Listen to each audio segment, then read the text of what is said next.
ये बोल रहा हूं क्योंकि हम यादें बहुत कमजोर होती है, इसलिए थोड़ा बता रहा कि ये आरएसएस के द्वारा नॉमिनेटेड पीएम है, ये रियल पीएम नहीं है, ये नॉमिनेटेड पीएम है। ये nominated by Brahmins and those who nominate. किसने नॉमिनेट किया? ब्राह्मणों में नॉमिनेट किया।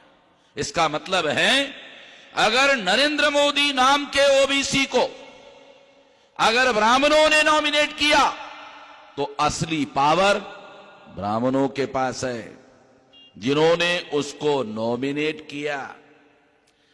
मैं देहाती आदमी हूं, किसान का बेटा हूं, इसलिए आपको उदाहरण देकर यह बात कहना चाहता हूं।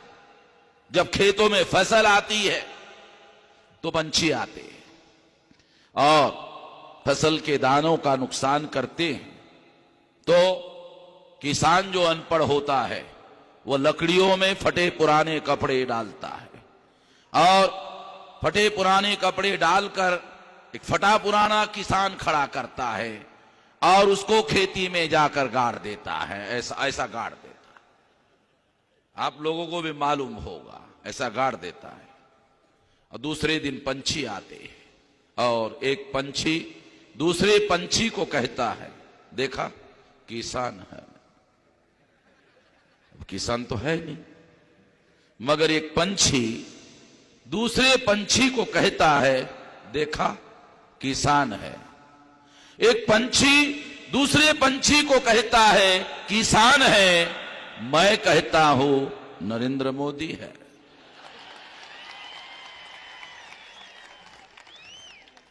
मराठी में उसको बुजगावना बोलते हैं। आप लोग मराठी जानते हैं इसलिए आप लोगों को समझ में आया होगा।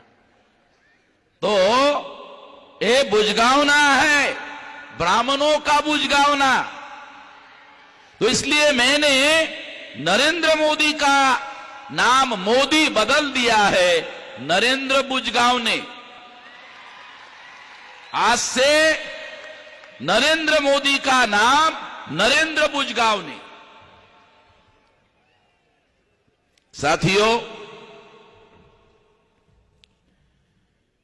नरेंद्र मोदी ओबीसी है और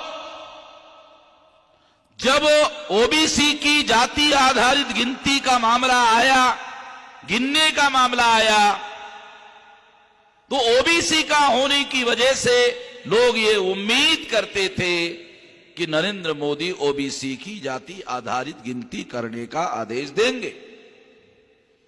मगर नरेंद्र मोदी ने इसके विरोध में निर्णय किया और जाति आधारित गिनती को रोकने का आदेश दिया। ओबीसी का आदमी ओबीसी के ही विरोध में फैसला किया। लोग कहते हैं कि नरेंद्र मोदी बहुत धाकड़, बहुत हिम्मत वाला आदमी है, बहुत शक्तिशाली है और वो खुद कहता भी है कि उसका 56 इंच का छाती है। और अगर 56 इंच का नरेंद्र मोदी को छाती है तो ओबीसी की जाति आधारित गिनती करने के लिए उसको किसका डर लगता है? किसको डर लगता है उसको? वो प्रधानमंत्री है, उसके पास सारी ताकत है, तो किसका डर लगता है उसको? किसका डर लगता है? थोड़ा मैं आपको बताता हूं, थोड़ा उदाहरण बताता हूं। नरेंद्र मोदी वाराणसी गए और वाराणसी जाकर कहा, गंगा मेरी मां है। तो लोगों ने कहा उसके मां का नाम गंगा होगा, छोड़ जाने दो। होता है क्योंकि हमारे देश में गंगा नाम महिलाओं का होता है, कोई काल्पनिक बात नहीं कह रहा हूं। लोगों ने कहा होता मां का नाम होगा। फिर उसने कुछ दिन के बाद कहा,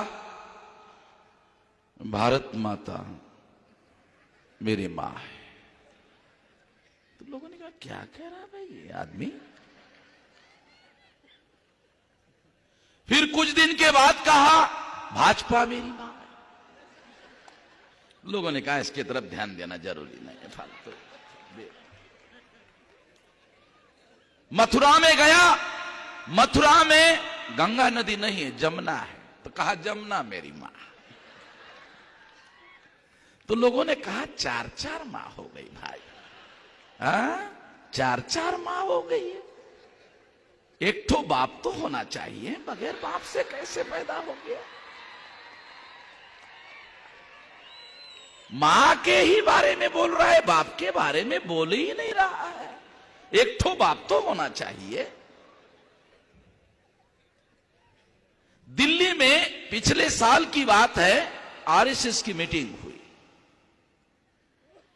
तो नरेंद्र मोदी प्रधानमंत्री के हैसियत से सारा मंत्रिमंडल लेकर आरएसएस के मीटिंग में मोहन भागवत और आरएसएस के सामने शरणागत हो गया। तब हमें पता चला कि नरेंद्र मोदी का बाप कौन है, पता ही नहीं था, और वो छुपा रहा था, हमको पता नहीं चल रहा था बाप कौन है कौन है कौन है। चर्चा शुरू हुई तो पता चला, जब वो सारा मंत्रिमंडल लेकर गया तो पता चला अच्छा वो बाप है।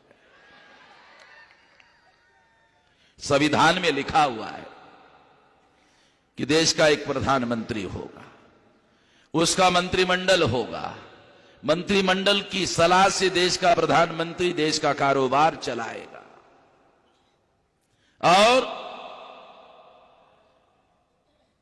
संविधान के प्रति जवाबदेह होगा, संविधान के दायरे में फैसले करेगा और पार्लियामेंट के प्रति, संसद के प्रति अकाउंटेबल होगा, जवाबदेह होगा। संविधान में कहीं पर भी लिखा हुआ नहीं है आरएसएस के प्रति जवाबदेह होगा।